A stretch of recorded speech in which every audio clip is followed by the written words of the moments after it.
Merci beaucoup, merci pour votre accueil. C'est une joie d'être avec vous aujourd'hui pour partager un message. Un message pas évident forcément à partager hein, sur l'argent. Il y en a qui aiment beaucoup qu'on parle d'argent, puis d'autres pas du tout. Mais voilà. En tout cas, c'est une joie d'être avec vous, de voir aussi des visages que je connais, que j'ai déjà rencontrés. Il faut dire que je suis né dans cette église. Il y a bientôt 50 ans, donc il y a des gens qui étaient là il y a 50 ans et qui sont encore là, ce qui est bon signe. Ça veut dire que c'est une église que les gens apprécient. Si vous êtes là depuis longtemps, eh bien bravo. Et puis en même temps, c'est bon signe de voir des nouvelles personnes, des nouveaux visages, des gens que je ne connais pas, parce que ça veut dire que c'est une église qui accueille toujours de nouvelles personnes, où il y a toujours des nouvelles personnes qui ont envie de venir. Donc soyez bien dans cette église, c'est merveilleux d'avoir une famille spirituelle où on aime être présent et où on peut grandir aussi. Moi, je suis un fan aussi de votre groupe de louanges. Merci beaucoup, Pauline et toute l'équipe qui a conduit ce temps. C'est merveilleux. Dans notre église, c'est une nouvelle implantation. Notre groupe de louanges se résume un dimanche sur deux à YouTube. Donc, vous voyez, quand on est ici, on ne peut que être content de voir ce qui est merveilleux. Vous êtes les bienvenus à venir. Elle s'attendait à ça, Pauline. Bienvenue à venir. Merci aussi à Raphaël. C'est vrai que ça fait de nombreuses années qu'on se connaît, qu'on se côtoie. Et c'est un gars qui est extraordinaire, un pasteur formidable. Je l'ai connu dans les camps d'enfants, camps d'ados, camps de jeunes. Et maintenant, on partage ensemble le ministère. C'est une joie de te connaître. Et merci pour cette invitation. Voilà, j'ai plus besoin de me présenter puisque ça a été fait. Et j'aimerais simplement vous dire que j'aime le thème des finances. Et j'en ai fait même mon travail de candidature pastorale, parce qu'on parle peu d'argent dans l'Église, et pourtant c'est un sujet important qui est très présent dans la Bible. Une des raisons également pour laquelle j'ai choisi ce thème, c'est que des statistiques récentes montrent que 80% des foyers chrétiens connaissent des difficultés financières sous une forme ou une autre, allant de problèmes relativement bénins aux situations les plus graves. Alors mon but ce matin n'est pas de faire peser sur qui que ce soit un poids, nous puissions grandir dans ce domaine. Le sous-thème de ce matin, puisque vous avez toute une série, c'est plutôt sur la confiance en Dieu dans mes finances, la gestion de mon argent. Et pour commencer, j'aimerais vous parler d'un petit témoignage personnel. Lorsque j'étais petit, je recevais chaque semaine 1 franc, puis 2 francs, comme argent de poche. Certainement que les parents font cela aussi avec leurs enfants. Dès que j'ai reçu la première fois de l'argent de mon papa, j'ai appris à mettre la dîme de côté. Je mettais donc 10 centimes, puis 20 centimes dans une petite tirelire et 1 ou 2 fois par année, j'apportais le montant de la tirelire à l'église. Depuis ce temps, j'ai toujours donné ma dîme à l'église et j'ai toujours été béni. Et je n'ai jamais manqué de quoi que ce soit. Une autre expérience que j'ai faite à l'âge de 12 ans, j'ai décidé de faire un don de 50 francs à l'église pour la construction d'un projet, ce qui était pour mon âge déjà pas mal. Et j'en ai parlé à personne, mais je suis simplement allé à la poste et j'ai payé avec un bulletin de versement ces 50 francs que j'avais à cœur de donner. Pour les plus jeunes, vous ne savez pas ce que c'est un bulletin de versement, hein. Mais il n'y avait pas encore Twint à ce moment. Le lendemain de ce don que j'avais fait à la poste, je reçois à la maison une enveloppe timbrée, anonyme, avec 50 francs à l'intérieur. Elle avait été postée le même jour que le don que j'avais envoyé. Et personne ne savait ce que j'avais fait. Pour moi, cet événement m'a profondément marqué et j'ai su que le Seigneur était plus grand que tout, même dans le domaine des finances, et qu'il pouvait pourvoir à tous mes besoins. C'était un réel miracle. Les principes de la dîme et des offrandes ne m'ont jamais quitté. J'ai réalisé également une chose, que pour bien gérer son argent, c'était important de faire un budget et de mettre la dîme en priorité. Ce matin, nous pourrions nous poser la question suivante. Dieu nous donne-t-il dans la Bible des indications au sujet de l'argent et de son usage ? Beaucoup pensent que la Bible est un livre qui traite uniquement de la spiritualité, mais n'a rien à voir avec des sujets aussi terre à terre que la gestion personnelle de son argent. En fait, 16 des 38 paraboles de Jésus parlent d'argent. Elles en parlent directement ou indirectement. Il est vrai que bien souvent, l'argent est en rapport avec la foi ou le salut. Si vous comptez également le nombre de versets qui se trouvent dans la Bible qui parlent d'argent, vous verrez que c'est énorme. Alors pourquoi Jésus a-t-il parlé si souvent d'argent? Est-ce que Jésus cherchait à soutirer de l'argent? Est-ce qu'il était venu sur la terre pour collecter des fonds afin de soutenir son ministère? Non. Jésus ne cherchait pas l'argent des gens. Il cherchait leur cœur. Il nous a enseigné en Matthieu 6, 21, je pense que vous avez déjà pris ce texte ces dernières semaines, « Là où est ton trésor, là aussi sera ton cœur ». Jésus a simplement vu que beaucoup de personnes considéraient leur argent comme un grand trésor. Et il en est de même aujourd'hui. Jésus ne recherche pas notre argent, mais il recherche notre cœur. Dans 2 Corinthiens 9, 8, Paul dit que Dieu est capable de faire abonder toute grâce. Il n'est pas obligé de le faire, mais s'il le fait, c'est uniquement par amour. Certaines personnes voient Dieu comme un ordinateur ou une machine. Si elles honorent les principes, elles ont alors l'impression d'avoir le droit d'exiger que Dieu réponde à leurs besoins. Cependant, Dieu est Dieu et il choisit de pourvoir à nos besoins parce qu'il nous aime, parce qu'il t'aime. Comme un père qui souhaite le meilleur pour ses enfants. Il attend de nous le même principe, que nous puissions donner de tout notre cœur. Un thème que j'aimerais aborder avec vous, c'est que Dieu est notre ressource. Et j'aimerais lire avec vous Acte 20, verset 35, qui nous dit « Il y a plus de bonheur à donner qu'à recevoir ». Pour vivre cette réalité, nous devons nous souvenir que tout ce que nous avons appartient à Dieu et que nous ne sommes que des gérants. Nul n'est généreux par nature. Lorsque nous naissons, nous sommes spontanément avides de recevoir, de gagner plus ou d'accumuler des richesses. C'est vrai que jamais dans l'Ancien Testament, on ne voit une contradiction entre le service de Dieu et le fait de posséder de grands biens. Au contraire, les biens, ils sont constamment valorisés. On pourrait même dire que quand Dieu bénit, cela se voit, cela s'éprouve concrètement.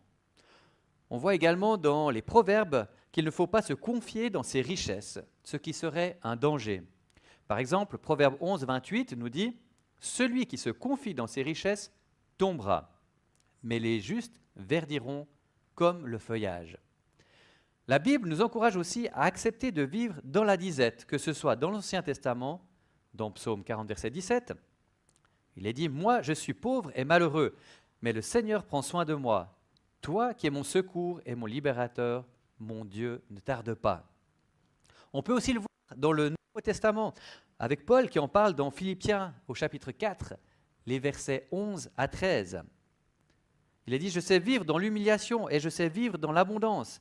En tout et partout, j'ai appris à être rassasié et à avoir faim, à être dans l'abondance et à être dans la disette. Mais en toute situation, il nous promet de pourvoir à nos besoins. » Et c'est intéressant de voir qu'il n'y a pas dans la Bible des textes qui disent que nous devons être riches ou que nous devons être pauvres. Vous connaissez peut-être la théologie de la prospérité qui dit qu'on doit tous être riches. Et ce n'est pas ce que je crois. Je crois que Dieu peut permettre la richesse, mais Dieu peut permettre aussi la simplicité et de vivre dans la disette. Pour ma part, quand j'ai commencé à servir Dieu dans l'Église, j'ai dû prendre de mon temps où je ne pouvais pas gagner d'argent pour servir Dieu, et j'ai décidé de faire un pacte avec Dieu. Je lui ai dit, je m'occupe de tes affaires et tu t'occupes de mes affaires.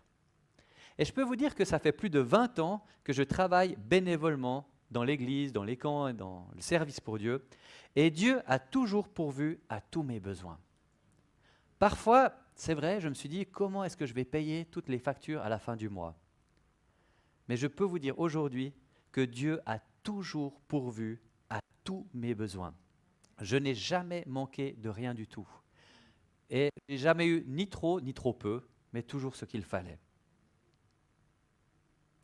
La relation qu'un chrétien entretient avec l'argent, je crois que cela révèle également son degré de compréhension de la grâce de Dieu. Le principe fondamental en vigueur dans l'économie divine, c'est donner et recevoir. Dans l'économie du monde, c'est vendre et acheter. Quand vous donnez, vous n'attendez rien en retour. Acheter et vendre, ça implique un échange. On attend quelque chose en contrepartie de l'argent que l'on donne. Matthieu, chapitre 6, versets 26 à 29, dit « Regardez les oiseaux du ciel, ils ne sèment ni ne moissonnent, ils n'amassent rien dans les greniers, et votre Père céleste les nourrit. Ne valez-vous pas beaucoup plus qu'eux ? Qui de vous, par ses inquiétudes, peut ajouter une coudée à la durée de sa vie ? Et pourquoi vous inquiétez au sujet du vêtement ? Considérez qu'ils croissent les lys des champs, ils ne travaillent ni ne filent. Cependant, je vous dis que Salomon même, dans toute sa gloire, n'a pas été vêtu comme l'un d'eux. » Jésus, dans ce texte, déclare très clairement que Dieu pourvoit aux besoins fondamentaux des oiseaux et des lys, sans qu'ils sèment, moissonnent, travaillent ou filent. Autrement dit, leur approvisionnement ne dépend pas de leurs œuvres. Dieu prend soin des oiseaux et des fleurs simplement parce qu'il les apprécie. Et Jésus poursuit en soulignant que nous, en tant que personnes, valons beaucoup plus que des oiseaux ou des fleurs. Aussi prendra-t-il soin de nous. Amen. Ce qui est visé dans ce texte n'est pas l'activité économique. Il n'y a pas plus besogneux, plus activiste que les oiseaux. Or, si les oiseaux du ciel s'affairent pour gagner la nourriture quotidienne, ils ne provisionnent pas pour le lendemain. Et Dieu veut aussi nous donner à chaque jour ce dont nous avons besoin. J'aimerais poursuivre ce matin avec un thème que vous allez beaucoup apprécier, qui est le thème de la dîme. J'en ai parlé un peu en introduction. J'aimerais vous dire que le mot dîme vient du mot hébreu maaser, qui signifie 10%. On ne peut donc pas dire que l'on donne sa dîme si l'on donne 8%. On n'entend pas ou bien c'est bon ? Oui. Je répète parce que c'est très important. On ne peut pas dire que l'on donne sa dîme si l'on donne 8% ou 12% de nos revenus. Malachie 3 affirme clairement que si nous gardons pour nous la dîme, nous volons le Seigneur. En 1998, les chrétiens du monde entier ont gagné approximativement 15,2 trillions de dollars.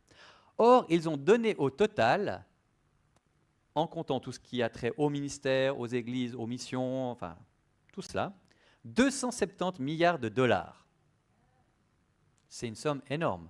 Mais je pense que vous aurez tous fait le petit calcul et vous vous serez rendu compte que cela ne représente pas 10%, mais 1,8%. On est loin des 10%. Hein. Le premier usage de l'argent se traduit pour les chrétiens par la dîme. C'est la première chose qu'ils devraient faire avec l'argent qu'ils reçoivent. Le chrétien donne, ou on pourrait dire rend à Dieu ce qui lui appartient avant d'utiliser l'argent pour quelque chose d'autre. La Bible parle souvent des prémices ou de la dîme. Donner les prémices exige toujours de la foi. C'est pourquoi si peu de chrétiens expérimentent les bénédictions de la dîme qui consistent à donner sans savoir si ensuite on aura assez pour vivre jusqu'à la fin du mois. En donnant la dîme, nous disons implicitement « Seigneur, je te mets en premier, je te donne la première place dans ma vie et je compte sur toi pour prendre soin du reste. » Donner la dîme, c'est une manière essentielle de reconnaître que Dieu passe en premier. Abraham, notre père spirituel, a déjà donné la dîme à Melchisédek. Il l'a faite 430 ans avant que la loi ne soit donnée. Jacob, dans Genèse 28, 22, dit également qu'il va donner la dîme de tout. Alors, j'aimerais répondre avec vous ce matin à quelques questions concernant la dîme. Ces questions, c'est où, quand, comment et pourquoi donner la dîme. La première question, où ? Malachie 3,10 nous dit d'apporter la dîme à la maison du trésor. Aujourd'hui, la maison du trésor, c'est l'assemblée locale où nous sommes nourris spirituellement. Dans le Nouveau Testament, nous trouvons dans Actes 4, 34, 35 que les croyants mettaient tout en commun, qu'ils apportaient leurs biens aux pieds des apôtres. La maison du trésor, pour moi, ne comprend pas les missions, les œuvres chrétiennes et toutes sortes d'autres besoins particuliers. Je crois réellement que la maison du trésor, c'est le lieu où nous sommes nourris spirituellement, où nous avons notre famille spirituelle. Quand devons-nous donner la dîme? Il est préférable de donner la dîme au moment où le revenu est perçu. Lorsque ceci n'est pas fait tout de suite, très souvent, les personnes ne donnent jamais leur dîme. Donner les prémices, c'est donner la première partie et pas la dernière. Comprenez bien que prémices et premier, c'est de la même famille. La plupart des gens qui donnent la dîme disent que Dieu les bénit. Et je crois ce matin que dans votre église, il y a beaucoup de gens qui donnent déjà leur dîme et que beaucoup pourraient parler aussi bien ou mieux que moi, donner des témoignages comment Dieu les ont bénis au travers de la dîme. Par contre, beaucoup de ceux qui ne donnent pas la dîme disent qu'ils ne peuvent pas se le permettre, qu'ils ne peuvent pas se permettre de le faire. Il est donc important de donner la dîme en premier. Pourquoi donner la dîme? Alors ça, c'est un des points les plus critiques. Plusieurs personnes, ainsi que bien des articles, remettent en question la dîme. Certains soutiennent que cette notion se trouve dans l'Ancien Testament. Et pourtant, dans le même chapitre de Malachie, parlant de la dîme, Dieu dit « Je suis l'Éternel, je ne change pas » au verset 6. On ne peut pas utiliser la première partie de ce chapitre et dire qu'il est toujours actuel, mais que la deuxième partie de ce chapitre n'est pas actuelle, car elle a été écrite avant la venue de Jésus. Soit la partie qui dit que Dieu est Dieu ne change pas, et la notion de la dîme également, soit alors il faut enlever les deux notions, et on peut même déchirer presque la moitié de notre Bible, ou les trois quarts, si on veut enlever l'Ancien Testament. Mais la première raison pour donner la dîme, c'est que donner la dîme libère la puissance surnaturelle de Dieu dans nos finances. Et de surcroît, libère en nous la joie de donner. La dîme n'appartient pas à une époque, ni à une nation particulière. C'est un principe universel, comme le principe physique de la pesanteur, que vous connaissez certainement. Ces principes ne tiennent compte ni des personnes, ni des époques, ni du lieu. Ce sont des principes universels et s'appliquent à tous et en tout temps. Certains diront que nous sommes maintenant sous la grâce, et c'est vrai, ce n'est plus une obligation. C'est un principe. Et si vous le suivez, cela vous assure de bonnes perspectives. Mais personne n'est obligé de le suivre. Et vous n'êtes pas non plus obligé de croire à la loi de la pesanteur. Vous pouvez faire le test de sauter d'un immeuble du 10e étage et voir ce qui va se passer. Je ne vous le conseille pas. Mais vous êtes libre. Dieu nous donne cette liberté, mais il y a des principes qui sont bons à suivre. Le Nouveau Testament, dans les évangiles, parle également du principe de la dîme. On dit toujours, ça c'est de l'Ancien Testament, mais on en parle dans le Nouveau Testament. Jésus aborde ce sujet dans Matthieu, au chapitre 23, au verset 23. Il dit « Malheur à vous, spécialistes de la loi et pharisiens, hypocrites, parce que vous versez la dîme de la menthe, de l'âneth et du cumin, et que vous laissez ce qu'il y a de plus important dans la loi, la justice, la bonté et la fidélité. C'est là ce qu'il fallait pratiquer sans négliger le reste. » Jésus a donc dit que les deux choses étaient importantes, qu'il fallait les pratiquer. Il n'a pas dit que la dîme était secondaire ou pas nécessaire, mais il a dit que les deux choses étaient importantes.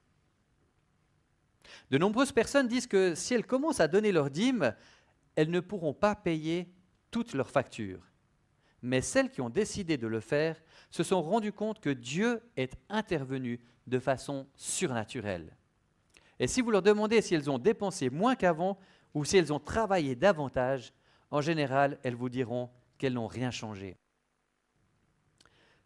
Comme le domaine des finances est un domaine que j'apprécie particulièrement, je discute souvent avec des gens pour les aider à faire des budgets ou à gérer leurs finances. Et actuellement, je suis avec un homme qui a de la peine à gérer son argent, mais quand il a entendu ce message sur la dîme, après, je pense, 30 ans d'église où il n'a jamais rien donné, il a dit « Je veux commencer à donner ma dîme, je ne sais pas comment faire, est-ce que tu peux m'aider ?»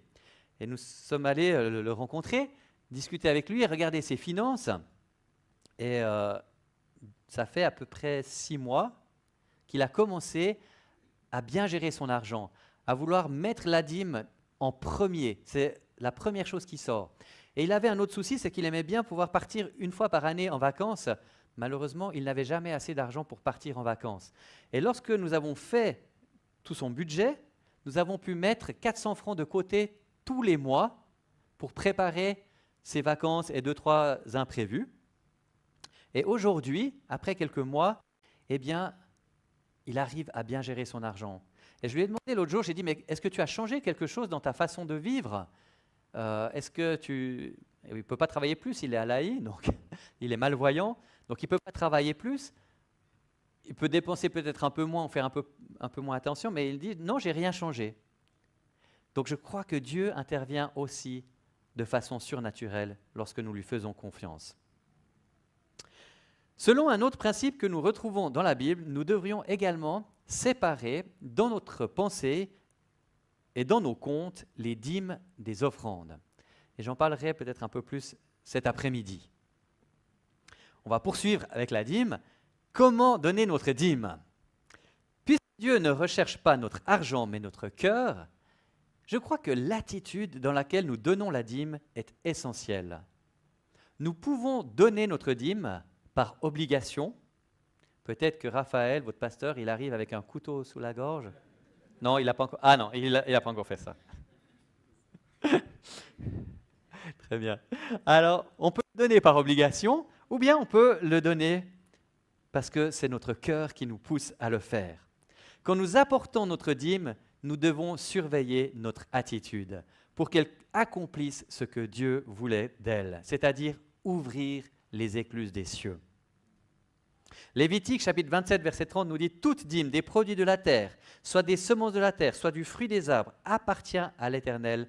C'est une chose consacrée à l'Éternel. » En lisant ce texte, nous voyons premièrement que la dîme appartient au Seigneur. Elle ne nous appartient pas. Ainsi, nous ne sommes que des administrateurs. Deuxièmement, la dîme, elle est sainte ou consacrée. L'offrande des prémices de la récolte ou des premiers-nés du troupeau est également un acte de reconnaissance envers le Dieu donateur de la terre promise, avec toutes ses richesses. En se séparant d'une part de sa richesse, la première part, le croyant s'interdit la totale maîtrise de ses biens. Il reconnaît publiquement et devant Dieu que ce qu'il a, certes gagné à la sueur de son front, provient de la mise en valeur d'une terre reçue. Aujourd'hui, on n'a pas forcément de la terre et du bétail, mais on a un travail et un salaire, ou une rente. L'offrande des prémices est un geste de lâcher-prise qui reconnaît en Dieu l'origine de ses biens. J'aimerais vous lire un petit texte que j'ai lu dernièrement sur le fait de donner sa dîme ou de mettre Dieu en premier. Un homme s'était perdu dans le désert et se trouvait sur le point de mourir de soif lorsqu'il découvrit une vieille pompe rouillée plantée au pied d'une dune. Il se précipita sur le bras et se mit à pomper avec l'énergie du désespoir. Mais aucune eau ne coula. C'est alors qu'il remarqua une cruche fermée d'un couvercle à laquelle était attaché un message qui disait « Mon ami qui passait par là, vous devez amorcer la pompe avec l'eau de la cruche. Mais n'oubliez pas ensuite de remplir cette dernière avant de partir. » Il ouvrit la cruche qui était bien remplie d'eau. Un dilemme se présenta alors à lui. En buvant cette eau, il était sûr de survivre un temps. Mais s'il versait l'eau dans la vieille pompe rouillée pour l'amorcer, peut-être celle-ci remonterait-elle beaucoup d'eau fraîche et ce puits profond capable de le satisfaire bien davantage.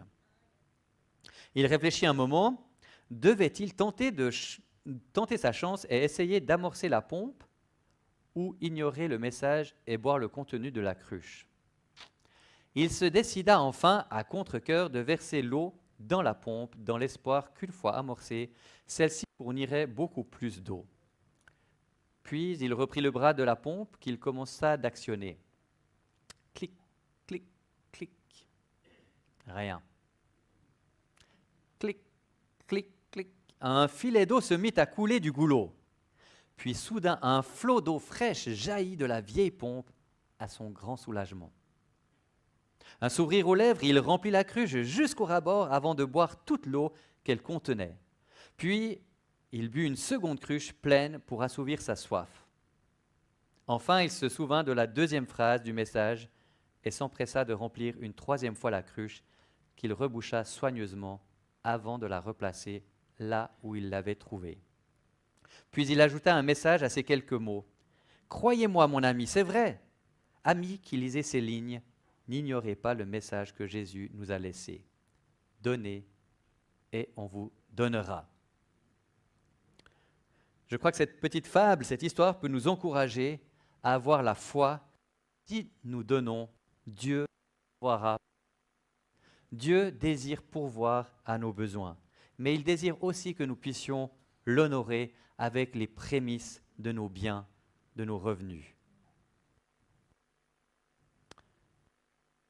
En conclusion, j'aimerais vous lire encore 2 Corinthiens 9, verset 8. Il est dit « Et Dieu est capable de faire venir à vous toute grâce, toute faveur et toute bénédiction terrestre, de sorte que vous ayez toujours, en toutes circonstances et quel que soit le besoin, ce qu'il vous faut pour être autosuffisant, que vous possédiez suffisamment pour n'avoir besoin d'aucune aide ou soutien, et pour pourvoir en abondance à toute bonne œuvre et tout don charitable. » J'aime beaucoup ce texte. Je vais le relire une deuxième fois avec vous. « Et Dieu est capable de faire venir à vous toute grâce, toute faveur et toute bénédiction terrestre, de sorte que vous ayez toujours, c'est génial, toujours, en toutes circonstances, et quel que soit le besoin, ce qu'il vous faut pour être autosuffisant. » C'est génial quand même. Dieu veut que nous soyons autosuffisants, hein? Pas que nous soyons là à mendier, mais que nous soyons autosuffisants. Que vous possédiez suffisamment pour n'avoir besoin d'aucune aide ou soutien, et pour pourvoir en abondance à toute bonne œuvre et tout don charitable. Non seulement il veut nous donner assez pour tous nos besoins, mais il veut nous donner assez pour qu'on puisse donner pour toute bonne œuvre et tout don charitable. Moi, je trouve que c'est incroyable, c'est génial. Et ce matin, moi, j'aimerais vous encourager à oser. Oser. Osez donner votre dîme. Ceux qui ne le font pas encore, pourquoi pas oser, tester. Ceux qui donnent déjà leur dîme et qui en restent là, parce qu'il y a beaucoup de chrétiens aussi qui disent « Moi, je donne 10%, c'est 3221 francs 95, voilà, le montant de ma dîme, et ils en restent là. » Mais pourquoi pas oser être généreux? On en parlera cet après-midi aussi de la générosité. Allez un bout plus loin que vous en êtes maintenant. Et voyez ensuite ce qui va se passer. Mettez Dieu à l'épreuve. Malachie 3, 10 nous dit « Apportez à la maison du trésor toutes les dîmes. » Pas une partie, toutes les dîmes. « Afin qu'il y ait de la nourriture dans ma maison. » Et ensuite, mettez-moi de la sorte à l'épreuve. Donc ce que je vous ai dit juste avant, essayez, osez, testez. Il est là dans le texte. Hein. Mettez-moi de la sorte à l'épreuve. On a le droit? On a le droit d'essayer. Dit l'Éternel des armées.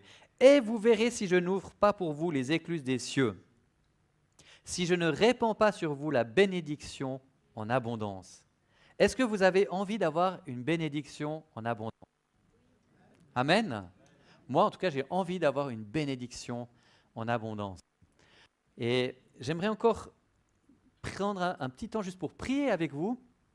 Je crois qu'il va y avoir fond musical, ou c'est ça? Je vous invite simplement à fermer les yeux et nous allons prier.